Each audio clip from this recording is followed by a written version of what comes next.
Este es uno de los movimientos más veloces de toda la naturaleza, una acción que ocurre más rápido que un parpadeo, y que el ojo humano, por sí solo, es incapaz de captar. Estas máquinas de matar, envueltas en colores Technicolor, se conocen como camarones mantis, y te aseguro que podrían ser el animal más asombroso de todo el océano, algo que no digo a la ligera. Si la velocidad de sus mazas, que alcanzan hasta los 31 metros por segundo, no te resulta lo suficientemente impactante, considera que la aceleración de esos golpes compite directamente con la de una bala disparada por una pistola de calibre 22.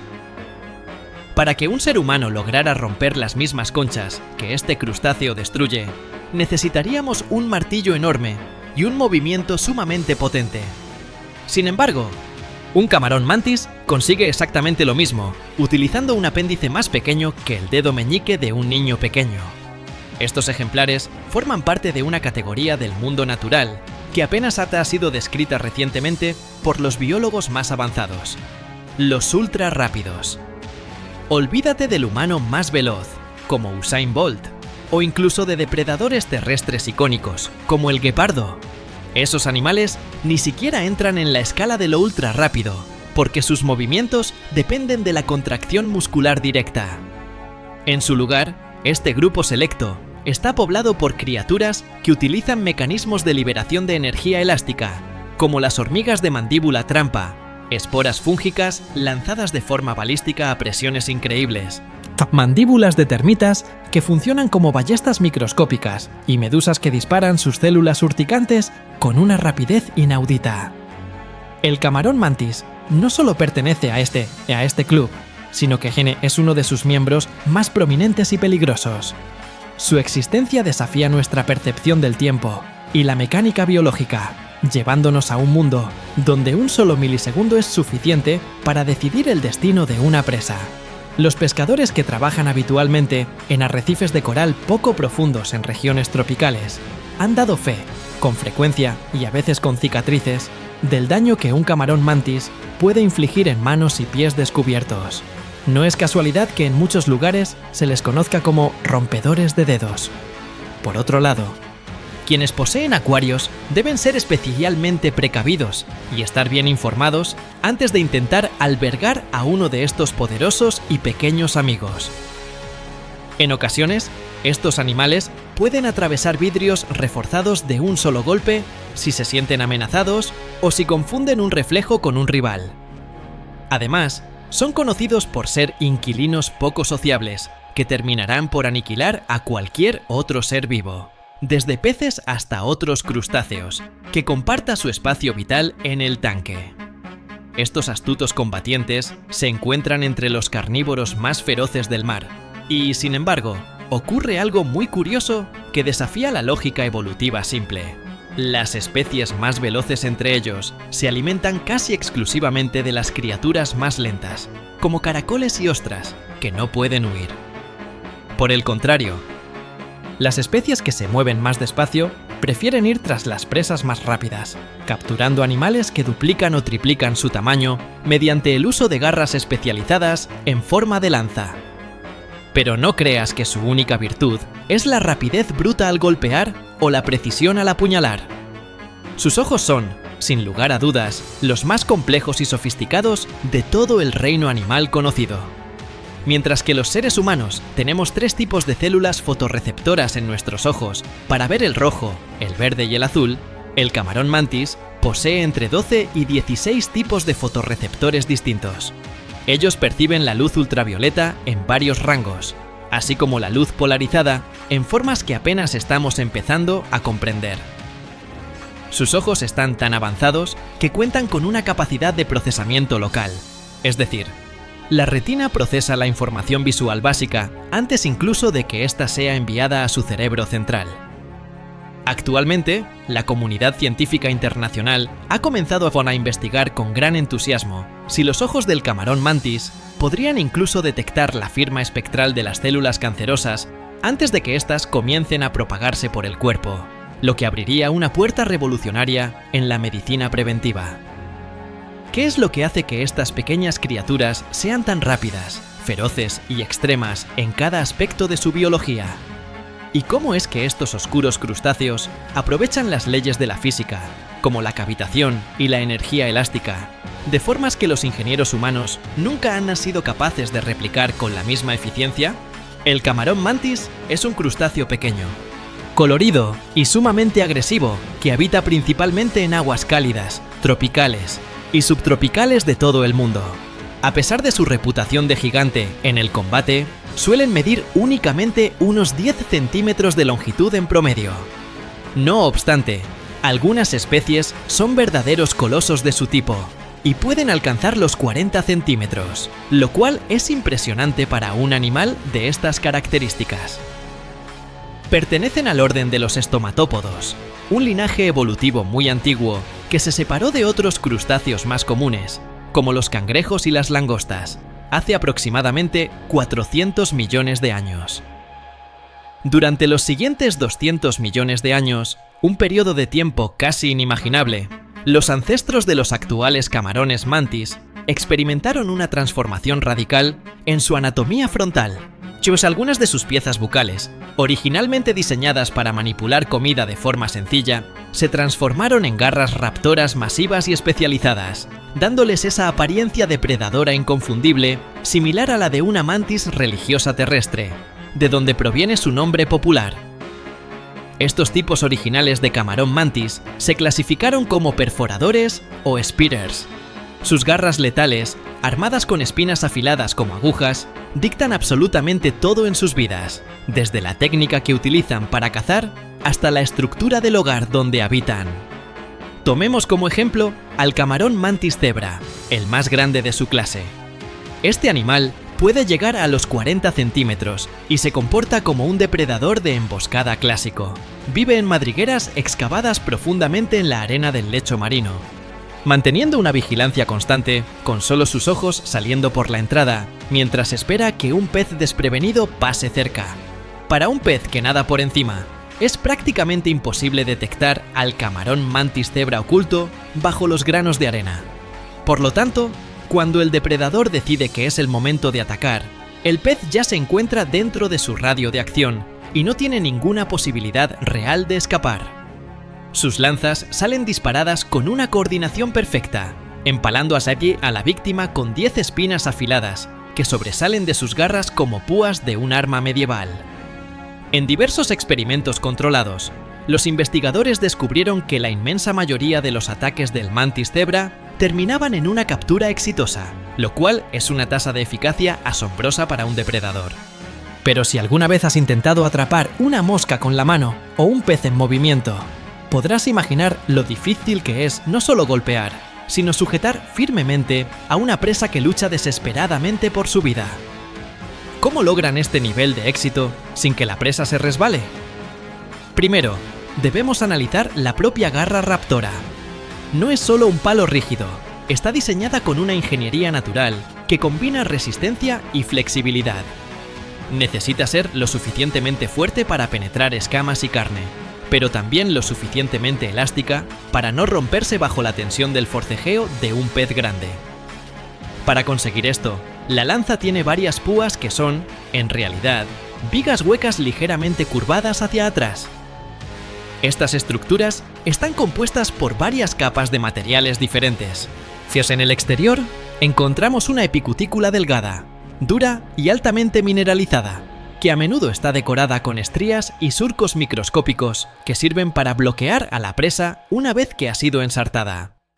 En el interior hay una región menos mineralizada y más rica en proteínas de quitina, lo que permite que la garra se doble ligeramente sin fracturarse. A diferencia del aguijón de una abeja o la probóscide de un mosquito, que son estructuras rectas diseñadas para una penetración profunda en un solo punto, la garra perforadora del camarón mantis tiene una curvatura anatómica específica. Esta forma curva es vital porque ayuda al animal a mantener el control total sobre su botín mientras lo retrae hacia su boca, funcionando casi como un anzuelo múltiple. Pues para profundizar en la ecología y el comportamiento de estos animales en su estado natural, tuvimos la oportunidad de conversar con la doctora Maya de Bris, una experta que ha dedicado años de su carrera profesional a estudiarlos tanto en la rigurosidad del laboratorio como en la imprevisibilidad del entorno marino. Ella nos explicó un detalle fascinante sobre su trabajo de campo. Cuando necesitan capturarlos para estudiarlos, aprovechan su agresivo mecanismo de caza y su territorialidad. Los científicos colocan pequeños trozos de calamar o pescado en un señuelo unido a un hilo y lo mueven cerca de la entrada de la madriguera para provocar al animal. Como el camarón mantis es un cazador impulsivo, sale de su escondite para atacar el cebo. En ese instante, los investigadores utilizan un pequeño lazo colocado estratégicamente alrededor del agujero para atraparlo suavemente.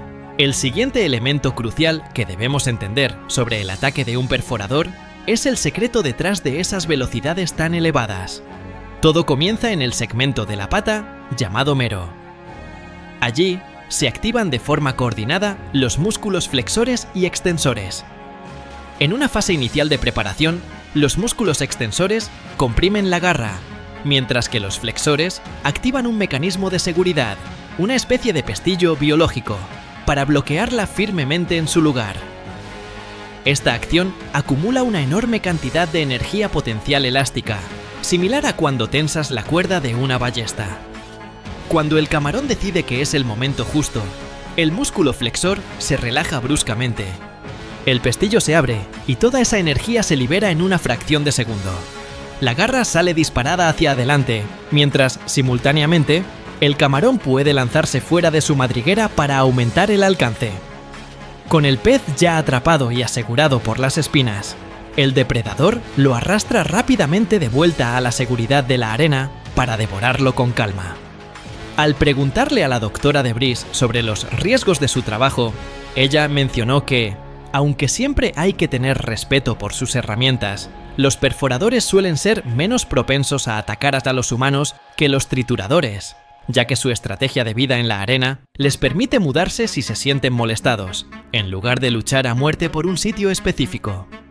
Suscríbete si te gusta el video. No obstante, la situación y la biología se vuelven aún más extremas cuando dirigimos nuestra mirada hacia el otro gran grupo de camarones mantis, los que poseen garras trituradoras o smashers. En algún punto de su extenso camino evolutivo, un subconjunto de estos animales experimentó una divergencia radical en su estrategia de supervivencia. En lugar de conservar las espinas alargadas para perforar tejidos blandos, estos camarones transformaron sus garras en mazas redondeadas y extremadamente duras. A simple vista, estas mazas pueden parecer mucho menos peligrosas o imponentes que las lanzas llenas de púas, pero las apariencias en el mundo submarino suelen ser muy engañosas. Estas mazas son capaces de alcanzar algunas de las velocidades y fuerzas de impacto más altas registradas en el mundo biológico. Para que tengas una referencia clara, mientras que el mantis zebra extiende su lanza a una velocidad respetable de 2,3 metros por segundo, los trituradores, como el camarón mantis de manchas púrpuras, pueden lanzar sus mazas a una velocidad increíble de 31 metros por segundo. Pero lo que realmente deja perplejos a los físicos es la aceleración, que supera con creces los 100.000 metros por segundo al cuadrado. Estamos hablando de una aceleración que deja atrás a la de una bala disparada por una pistola. El impacto resultante puede generar una fuerza de unos 1500 newtons, lo que equivale a sentir el peso de unas 340 libras concentrado en un punto minúsculo. Estas fuerzas de impacto son miles de veces superiores al propio peso corporal del animal, permitiéndole pulverizar conchas que otros animales ni siquiera intentarían atacar. Cuando los científicos comenzaron a estudiar estas fuerzas utilizando sensores de alta frecuencia, notaron un fenómeno que inicialmente pensaron que era un error del equipo de medición. En las gráficas de fuerza, siempre aparecía un primer pico muy pronunciado correspondiente al golpe físico de la maza contra la concha. Pero, curiosamente, un segundo pico de fuerza casi igual de potente aparecía solo unos microsegundos después.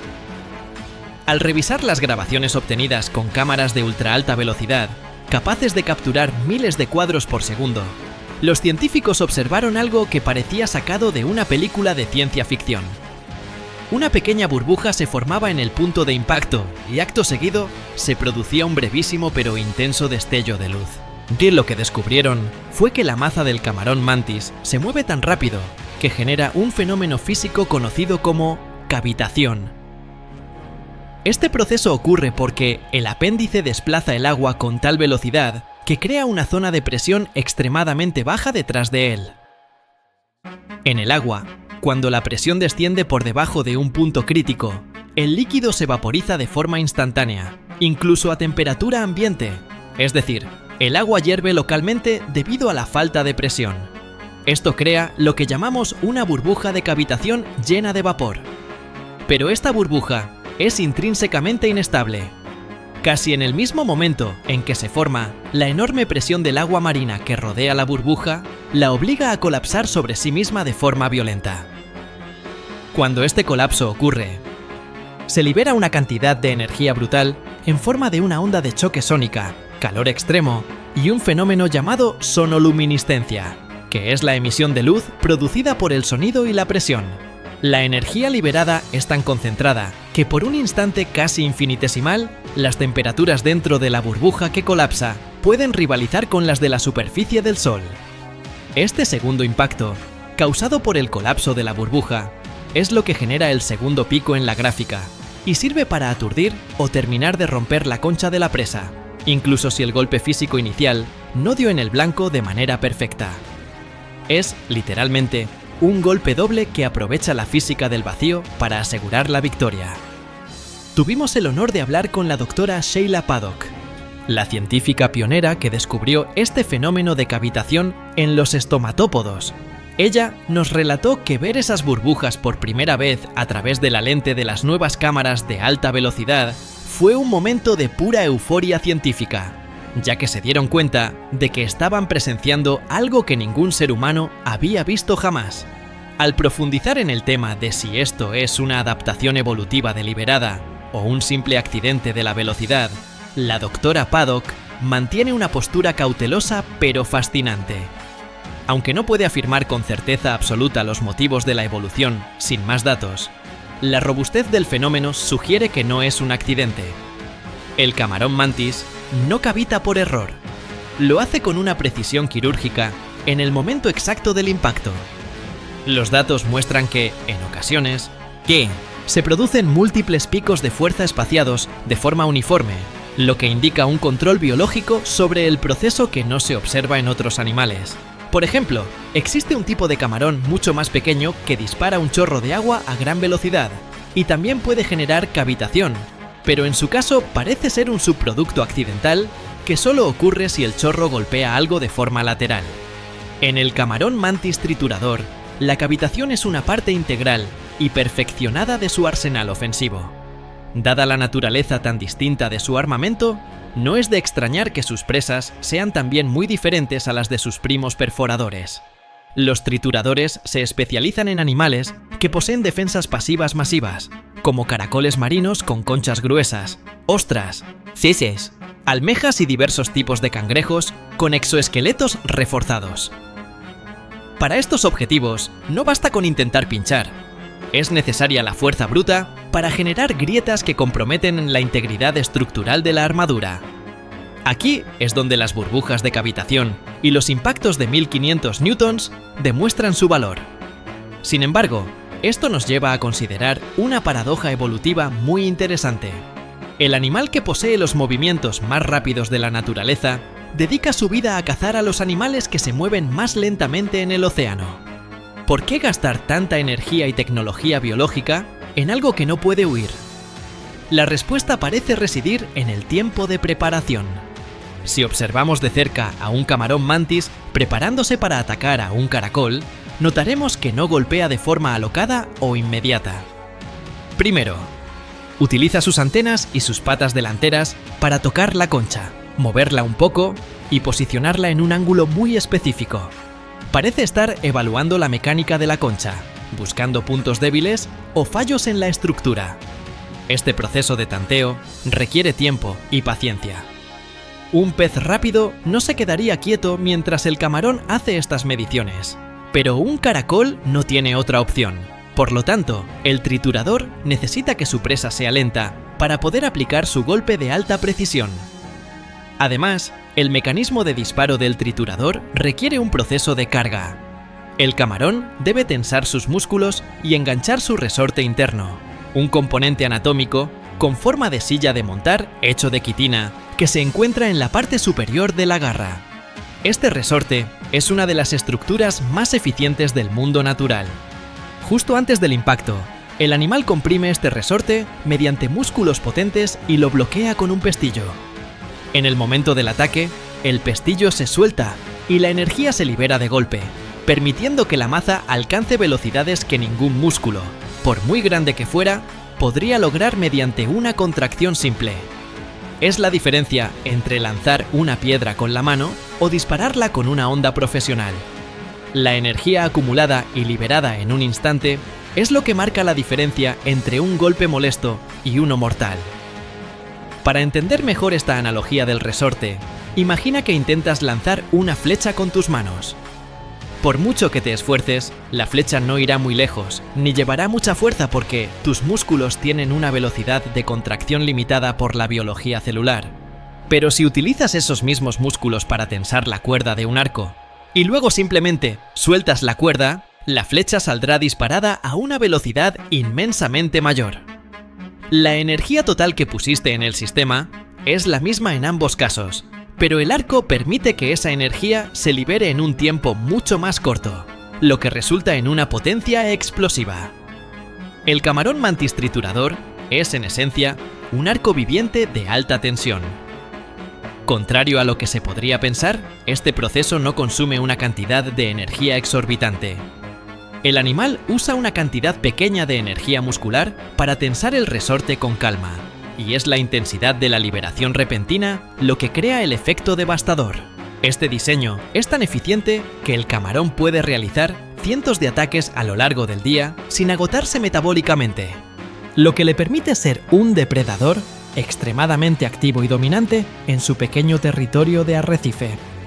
El diseño estructural de la propia garra trituradora también merece un análisis detallado, ya que debe sobrevivir a estos impactos brutales sin romperse. Si nosotros golpeáramos una piedra con la misma aceleración, nuestros huesos se harían añicos al primer contacto. El camarón mantis, en cambio, puede golpear miles de veces sin sufrir daños significativos. Esto se debe a que la maza está construida con una arquitectura de materiales compuestos que los ingenieros humanos envidiarían. El exterior de la maza está protegido por un revestimiento extremadamente duro y resistente a las grietas, compuesto por minerales de fosfato de calcio altamente densos. Por debajo de esta capa externa, el interior de la garra está organizado en dos regiones con funciones críticas. Una zona tiene fibras de quitina dispuestas en un patrón helicoidal o de escalera de caracol, diseñado específicamente para absorber la energía de cualquier grieta que intente formarse y evitar que se propague por toda la estructura. La otra región tiene fibras alineadas de tal forma que evitan que la maza se expanda lateralmente durante el impacto, manteniendo toda la integridad estructural bajo presión. Gracias a esta combinación de dureza superficial y resiliencia interna, el animal puede demoler la concha de una almeja o incluso la pared de un acuario sin que su propia arma sufra el más mínimo rasguño. Además, se ha demostrado mediante modelos físicos y simulaciones por computadora que estos crustáceos poseen un conocimiento instintivo de la geometría, que no golpean cualquier parte de la concha. Eligen sistemáticamente las ubicaciones donde el impacto será más efectivo para causar una falla estructural catastrófica. Si les das una concha con una espiral alta, la golpearán de una forma, y si la concha es globular y redondeada, cambiarán su técnica de ataque para maximizar el daño. Esta capacidad de análisis mecánico sugiere una integración sensorial y cerebral mucho mayor de lo que solemos atribuir a los invertebrados. Como los trituradores suelen habitar en zonas de rocas y corales duros, sus mazas también funcionan como herramientas de construcción. Pueden noquear a un cangrejo competidor o incluso excavar sus propias madrigueras golpeando directamente el coral sólido hasta esculpir una casa a medida, con una entrada que pueden bloquear perfectamente con su cola acorazada. Este tipo de bienes raíces submarinos es muy valioso, lo que lleva a disputas territoriales constantes y muy agresivas. Se ha observado que, en estas peleas ritualizadas por el control de una madriguera, los combatientes suelen usar golpes que llevan incluso más energía que los que emplean para cazar comida, lo que demuestra la importancia de tener un hogar seguro en el arrecife. En nuestras conversaciones con los expertos, surgió la duda de si manejar a estos animales supone un peligro real para los humanos. La doctora Paddock advirtió que, si bien hay que ser cautelosos, los riesgos suelen estar exagerados por las leyendas urbanas. El problema principal no es que te vayan a amputar un dedo de un golpe, sino que poseen una espina muy afilada en el extremo de sus apéndices. Si esa espina penetra en la piel humana, resulta extremadamente doloroso y difícil de extraer. Es comparable a aprender a manejar a un gato doméstico. Si sabes dónde poner las manos y respetas su espacio, no hay problema. Pero si los tratas de forma descuidada, podrías terminar con una herida desagradable. La mayoría de las historias de terror sobre buceadores que pierden dedos suelen tener su origen en imprudencias, como meter la mano en un agujero desconocido sin mirar. El animal, al sentirse acorralado, golpea y perfora como medida defensiva desesperada. Lo que es más, el camarón mantis realmente no tiene interés en atacarnos. Incluso los perforadores evitan clavar sus lanzas en tejidos demasiado grandes porque corren el riesgo de que su apéndice se quede atascado, lo que podría provocarles la pérdida de su propia garra durante la muda posterior. Por lo general, y si te golpean, lo harán con la base de la garra o de forma lateral, lo cual es doloroso pero no incapacitante. Al final del día, el camarón mantis está más preocupado por su propia supervivencia, ya que vivir en el océano es una lucha constante. Por suerte, cuentan con una armadura corporal impresionante, especialmente en su telson o cola, que tiene una serie de protuberancias diseñadas para desviar la energía de los golpes de sus rivales y evitar fracturas internas. Aunque sus garras son lo que más llama la atención, no podemos dejar de hablar de sus ojos, que dictan gran parte de su comportamiento sofisticado. Se dice a menudo que el camarón mantis posee los ojos más complejos de todo el planeta, y ciertamente son la parte de su anatomía que les da ese aspecto más extraño y alienígena. Que en estos ojos son la clave de su éxito como depredadores de élite. Tienen lo que se llama visión depredadora total, gracias a que sus dos ojos se mueven de manera completamente independiente el uno del otro, permitiéndoles vigilar dos áreas distintas del entorno simultáneamente. Pero lo más increíble es que cada ojo por separado posee visión trinocular. Mientras que los humanos necesitamos nuestros dos ojos para tener visión binocular y percibir la profundidad, el camarón mantis puede calcular distancias y formas con un solo ojo. Al combinar ambos, tienen lo que podríamos llamar visión hexnocular. Esta capacidad les otorga una percepción de profundidad y una puntería que son vitales para un animal que depende de golpes de milisegundos para comer. Si en una pelea territorial perdieran un ojo, aún serían capaces de cazar y defenderse con una eficacia casi total, una ventaja evolutiva inmensa en un entorno hostil. Anatómicamente, el ojo se divide en tres regiones principales. Las zonas superior e inferior funcionan de manera similar a nuestros ojos, detectando movimiento y formas, pero la región central, llamada midband o banda media, es donde ocurre la verdadera magia biológica. Esta banda contiene 6 filas de miles de omatidios especializados que detectan longitudes de onda de luz específicas. En total, tienen entre 12 y 16 tipos de fotorreceptores, lo que les permite ver un espectro de luz que va desde el infrarrojo hasta el ultravioleta profundo, algo que para nosotros es simplemente invisible. Sin embargo, estudios recientes han revelado un giro inesperado. A pesar de tener tantos receptores de color, los camarones mantis no son muy buenos diferenciando entre tonos de colores similares. En experimentos donde se les entrenó para elegir entre colores específicos, se descubrió que solo podían distinguir longitudes de onda si la diferencia era mayor a 50 nanómetros. Nosotros, con solo 3 tipos de receptores, podemos distinguir diferencias de apenas 5 nanómetros. ¿Por qué tener tantos receptores si no ven mejor los colores? Los científicos sugieren que su visión no busca la belleza cromática, sino la velocidad de procesamiento. Al tener un receptor específico para cada color importante, el cerebro no tiene que perder tiempo comparando señales. Simplemente sabe que ese color significa comida o peligro, permitiendo una reacción instantánea que ahorra energía cerebral. Además de los colores, Y estos fotorreceptores les otorgan una habilidad casi única en la Tierra: la capacidad de ver la luz polarizada en todas sus formas. La luz normal vibra en todas las direcciones, pero la luz polarizada vibra en planos específicos, algo que nosotros solo podemos ver si usamos gafas de sol especiales. El camarón mantis puede ver 6 tipos diferentes de polarización, incluyendo la polarización circular, donde las ondas de luz giran en espiral. Son los únicos animales conocidos con esta capacidad. Se cree que utilizan esta visión para comunicarse entre sí de forma secreta, ya que algunas especies tienen patrones en sus cuerpos que solo son visibles bajo luz polarizada circular, funcionando como un canal de comunicación privado que los depredadores o las presas no pueden interceptar.